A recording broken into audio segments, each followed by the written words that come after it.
తాజాంశాన్ని చూస్తున్నాం. Hyderabad Banjara Hills police station పరిధిలోని MLA కాలనీలో భారీ చోరీ జరిగింది. బాబాల వేషంలో వచ్చిన ఇద్దరు పూజలు చేస్తామంటూ lifestyle chairman Madhusudana Reddy కుటుంబ సభ్యులను మోసగించారు. ₹1.5 కోట్ల సొత్తుతో పరారయ్యారు. ప్రసాదమంటూ నీటిలో మత్తుమందు ఇచ్చి వారితో తాగించారు. అపస్మారక స్థితికి చేరుకున్న కుటుంబ సభ్యులను జూబ్లీహిల్స్ అపోలో ఆసుపత్రిలో చేర్పించారు. వీరిలో ఒకరి పరిస్థితి విషమంగా ఉన్నట్లు సమాచారం. బంజారాహిల్స్ ఏసీపీ, సిఐ, ఇతర పోలీసులు అపోలో ఆసుపత్రికి వచ్చి బాధితుల నుంచి వివరాలు సేకరిస్తున్నారు. మోసానికి పాల్పడిన బాబాలను పట్టుకునేందుకు ప్రయత్నిస్తున్నారు.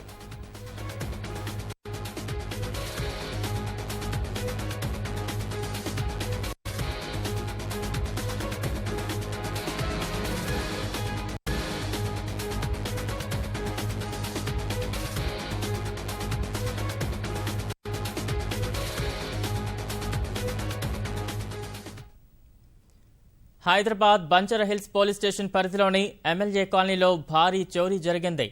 బాబాల వేషంలో వచ్చిన ఇద్దరు పూజలు చేస్తామంటూ lifestyle chairman Madhusudan Reddy కుటుంబ సభ్యులను మోసగించారు.